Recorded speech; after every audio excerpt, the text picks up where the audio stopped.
Shocking. Keir Starmer just signed a secret EU pact that surrenders Britain's sovereignty. The leaked documents show regulatory alignment within 18 months. King Charles demanded emergency answers, and what happened next could trigger a constitutional crisis unlike anything in modern British history.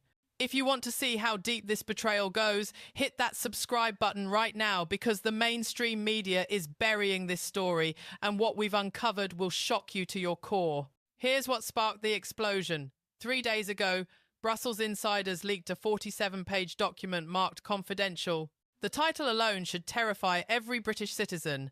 UK-EU Regulatory Convergence Framework 2025 to 2027. This wasn't a trade negotiation. This was a blueprint for quietly reversing Brexit without telling the British people. Starmer's signature appears on page 12 alongside EU Commission President Ursula von der Leyen. But Starmer wasn't looking for publicity. He was counting on silence. Instead, a senior EU diplomat with ties to Polish intelligence sent the documents to 3 British newspapers simultaneously. Within hours, the story detonated. And what the documents reveal is absolutely devastating. Section 7, subsection 3, commits Britain to aligning with EU standards on environmental regulations, labour laws, and consumer protections. Translation: Brussels writes the rules, Britain follows them. We left the European Union to control our own laws, our own borders, our own future. Now Starmer is handing that control right back without a referendum, without a debate, without asking permission from the 17.4 million people who voted for independence. His exact words in a leaked WhatsApp message to Chancellor Rachel Reeves were chilling. The public doesn't need to know the details until implementation begins. By then, it'll be too late to reverse. That message was sent at 11:34 p.m. on Tuesday. By Wednesday morning, Downing Street was in complete meltdown mode. The response was swift and devastating. Within hours, the Conservative opposition erupted. Former Prime Minister Rishi Sunak called it the greatest betrayal of British democracy since the abdication crisis. Nigel Farage went further, demanding Starmer face charges of treason for surrendering sovereignty without parliamentary approval. Even moderate Tories who normally avoid inflammatory language were using words like sabotage and constitutional vandalism. But here's where the story takes an unprecedented turn.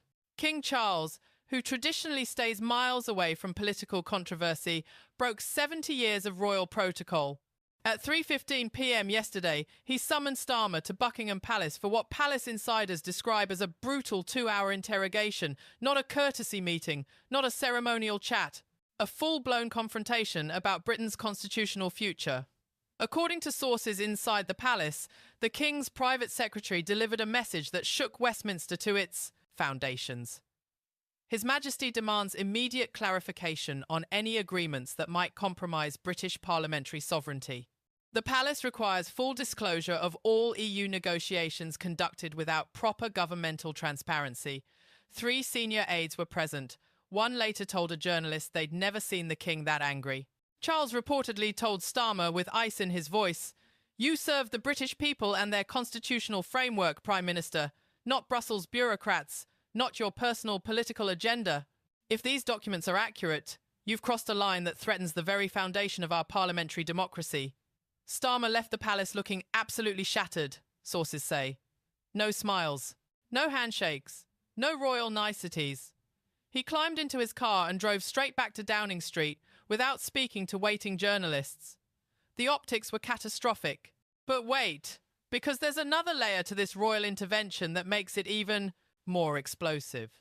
Palace sources reveal that King Charles didn't act alone.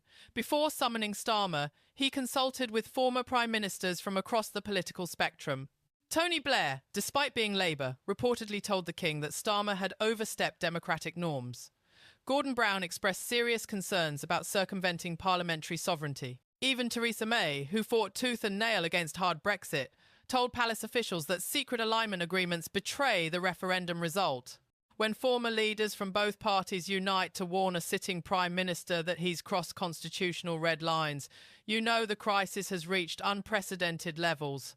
These conversations happened over secure phone lines between Monday and Wednesday. Each former PM was asked the same question. Does this agreement violate the democratic mandate established by the Brexit referendum? All 4 answered yes. Armed with that consensus, Charles felt constitutionally justified in confronting Starmer directly. The implications are staggering. This wasn't a rogue monarch playing politics. This was the Crown acting as the ultimate guardian of democratic principles when Parliament itself was being bypassed. Meanwhile, the British people who voted for Brexit are being completely ignored again. Sandra Mitchell, a 64-year-old shop owner from Sunderland, fought back tears during a BBC interview that went viral. "We voted to leave. We won.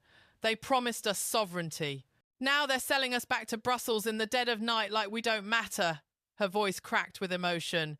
"My husband died believing Britain would finally be free, and now they're spitting on his vote." That clip has been shared 1.8 million times across social media platforms. Thousands of similar stories are flooding the internet. Working-class Britons who sacrificed everything to make Brexit succeed are watching their victory stolen by Westminster elites who never accepted the referendum result. While ordinary citizens struggle with energy bills that have doubled, while pensioners choose between heating and eating, Starmer enjoys lavish dinners with EU officials in Brussels discussing how to quietly dismantle British independence. We're talking 5-course meals at Michelin-starred restaurants, private jets, hotel suites costing £3,000 per night, all funded by British taxpayers who were promised Brexit dividends, not Brussels' surrender. The contrast is so obscene, so fundamentally wrong that even Labour backbenchers are breaking ranks. Veteran MP Graham Stringer called the leaked documents proof that Starmer lied throughout the election campaign. "We told voters Labour respected the Brexit result," Stringer said in a statement dripping with disgust. "These documents prove that was a calculated deception." He's not alone. At least 17 Labour MPs have privately told party whips they cannot support any legislation that implements this secret pact. The rebellion is building momentum by the hour. Emergency WhatsApp groups with names like Defend Democracy and Stop Brussels Takeover are plotting coordinated resistance.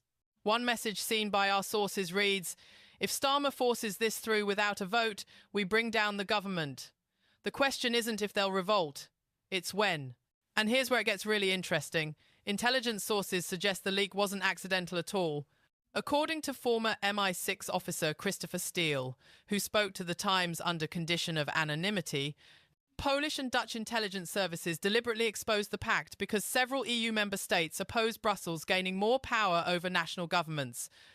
The irony is delicious. EU countries that value their own sovereignty leaked documents showing Britain's Prime Minister surrendering British sovereignty. Why would they do that? Because Starmer's secret pact sets a precedent. If Brussels can quietly bring Britain back under regulatory control without referendums or proper votes, they can do it to any country.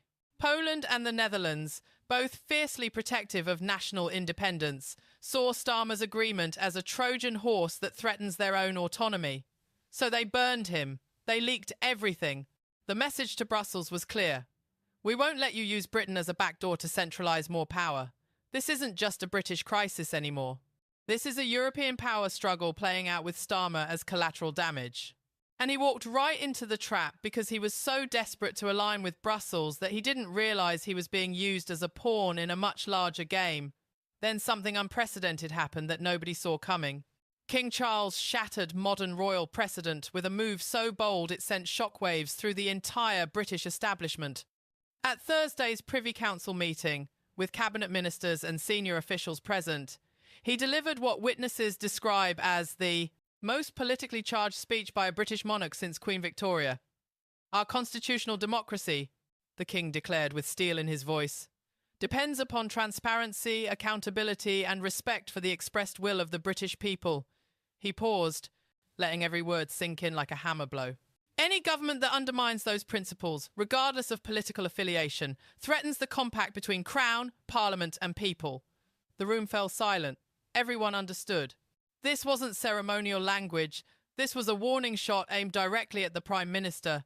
Palace insiders reveal Charles spent 3 hours the previous night reviewing constitutional law with senior legal experts, examining precedents for royal intervention when governments exceed their mandate.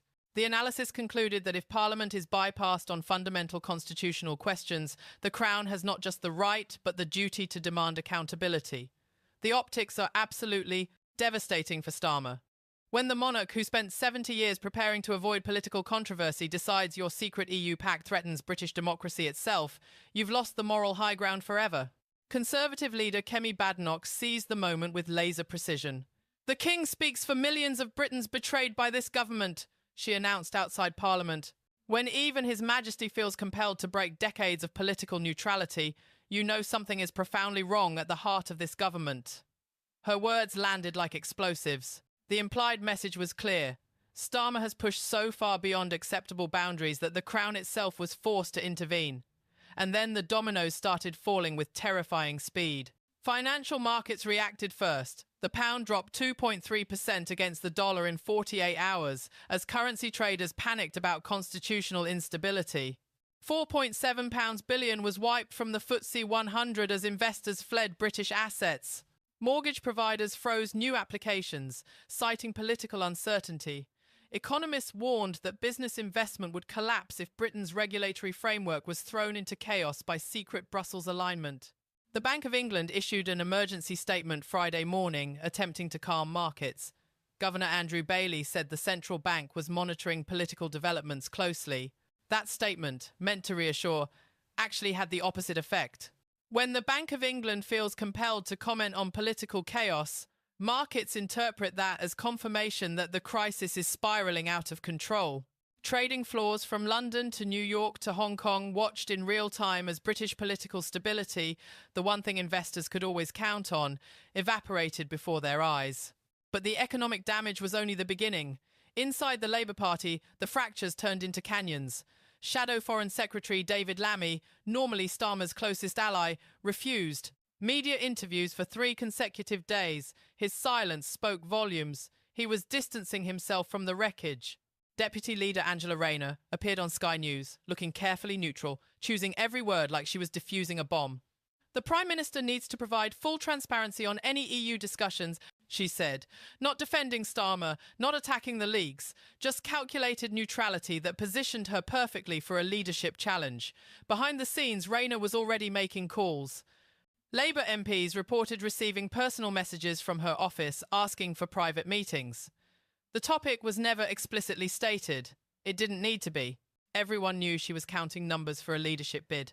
Chancellor Rachel Reeves went even further. She scheduled a major economic speech for next Tuesday, a move that insiders interpret as a platform launch. Reeves is positioning herself as the responsible adult, the Chancellor who can restore economic confidence after Starmer's constitutional recklessness.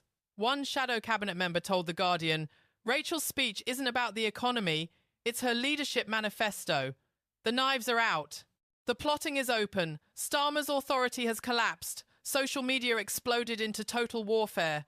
Hashtag Brexit betrayal trended globally for 72 consecutive hours, reaching 8.4 million tweets. Hashtag Starmer resign hit #1 in the UK by Wednesday evening. TikTok videos showing Starmer's campaign promises about respecting Brexit, juxtaposed with the leaked EU documents, generated 47 million views in 4 days. One video, set to ominous music, simply displayed Starmer saying, "We will make Brexit work," followed by pages from the leaked Pact. That clip alone hit 3.2 million shares. The court of public opinion had reached its verdict. Guilty of constitutional fraud. Protests erupted across traditional Labour strongholds. In Newcastle, 3,000 people marched with signs reading, "You don't speak for us," and "Brussels puppet."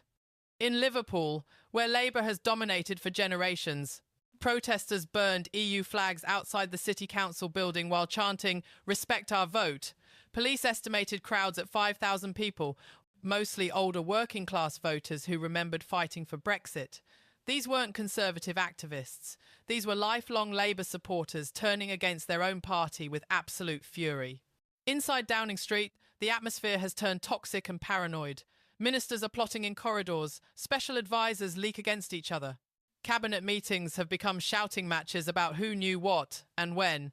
Transport Secretary Louise High allegedly confronted Starmer directly, demanding to know why the cabinet wasn't consulted before he signed documents in Brussels. His response, according to multiple witnesses, was defensive and evasive. "This is about pragmatic governance, not political theatre," Starmer reportedly said. High wasn't satisfied. "This is about lying to the British people," she shot back. The room erupted in chaos. 3 ministers walked out. Senior civil servants describe a government in complete paralysis. No major decisions are being made because nobody knows if Starmer will survive the week. WhatsApp groups that started as policy coordination have become succession planning headquarters. Names circulate constantly. Rayner, Reeves, Yvette Cooper. Betting markets now give Starmer just 40% odds of surviving until Christmas. One government insider told The Telegraph, "It's not about if he goes, it's about how messy the exit becomes. The Prime Minister's own staff are preparing exit strategies. Resumes are being quietly updated. Allies are being contacted for job opportunities outside government. When your own team starts planning for your political death, you're not just in trouble. You're finished." But here's the layer that could trigger the ultimate constitutional crisis. Leaked legal opinions from the Attorney General's office show what hasn't been reported yet. If Starmer implements the EU Pact without parliamentary approval, he may be in direct violation of the European Union Withdrawal Act 2018. That law, passed after the Brexit referendum, requires any significant regulatory alignment with the EU to receive explicit parliamentary consent through primary legislation. The leaked documents allegedly show Starmer planned to use statutory instruments, secondary legislation that bypasses full parliamentary debate, to quietly implement Brussels alignment. If these documents are real, and if they show what senior constitutional lawyers claim, then Starmer isn't just politically vulnerable. He's potentially in criminal breach of statutory law. Think about what that means. A sitting Prime Minister knowingly circumventing the law to surrender British sovereignty without democratic approval. The precedent would be catastrophic. If Prime Ministers can secretly sign away parliamentary powers using administrative procedures, democracy itself becomes meaningless. The optics of that would be absolutely devastating, not just for Starmer, not just for Labour, for the entire British political system. Meanwhile, Nigel Farage is watching this meltdown with barely concealed delight. While Starmer's government implodes, Reform UK surges in every single poll. The latest YouGov survey shows Conservative support steady at 29%, Labour collapsing to 24%, and Reform UK surging to an unprecedented 26%. Read that again. Reform UK is now polling ahead of the Labour government. For the first time in modern British history, Farage isn't a protest movement or a spoiler candidate. He's a legitimate contender for power. His message is devastatingly simple. They lied about respecting Brexit. We told you they would. Now you have proof. No elaborate policy papers, no complex arguments, just brutal truth that resonates with millions of betrayed voters. Reform UK membership applications have overwhelmed their website. Small donors are flooding party coffers with record contributions. Former Labour voters are switching allegiances in numbers that terrify Starmer's team. In traditional Labour heartlands across the North and Midlands, focus groups show voters furious beyond measurement. One participant in Stoke-on-Trent summed up the mood perfectly. "They called us stupid for voting Brexit. They called us racists. They promised to respect our decision. Now they're selling us back to Brussels like we're idiots who don't deserve a say." That fury is translating directly into Reform UK support. Farage isn't just capitalising on Labour's collapse. He's building a genuine movement. The next 72 hours are absolutely critical for Britain's constitutional future. Parliament reconvenes on Monday. Starmer faces an emergency question session where he must answer under oath about the leaked documents. If he admits signing regulatory alignment agreements without parliamentary approval, his government could fall within days. If he denies the leaks, opposition parties promise to release additional documents that prove he's lying. Either way, he's cornered. The Conservative Party is preparing a motion of no confidence. They're counting Labour rebels. They need just 15 Labour MPs to cross the floor and vote against their own Prime Minister. Based on conversations happening in Westminster tea rooms and WhatsApp groups, they might already have 20. Meanwhile, King Charles is reportedly consulting with constitutional experts about the Crown's emergency powers. Under ancient precedents rarely invoked in modern times, the monarch can dismiss a Prime Minister who governs without legitimate democratic authority. Would Charles actually use those powers? Palace insiders say he's haunted by the question. If he intervenes, critics will scream royal overreach. If he stays silent, he risks appearing complicit in the destruction of British democracy. Britain is watching a constitutional crisis. unfold in real time. Protesters fill Parliament Square demanding Starmer resign. EU officials nervously watch from Brussels, terrified that their secret pact is unraveling. International observers compare this to the fall of governments across European history when leaders betrayed the explicit will of their people. At the epicenter stands Keir Starmer, who looks increasingly isolated, increasingly desperate, increasingly aware that he may have destroyed his career and his party by underestimating British voters' commitment to independence. So here's the question that matters. Does Starmer survive this constitutional firestorm, or does his government collapse? Did King Charles just save British democracy, or did he overstep royal boundaries? And could Nigel Farage actually become the next Prime Minister of Britain? What do you think? Did Starmer commit political suicide with this secret EU pact? Drop your thoughts in the comments below. We read every single one. And if this story shocked you as much as it shocked us, share it with everyone who needs to see what's really happening in Westminster right now. The mainstream media won't tell you the full truth, but we will. Hit that subscribe button because tomorrow we're revealing the full leaked documents that prove exactly what Starmer promised Brussels. This constitutional crisis is just beginning.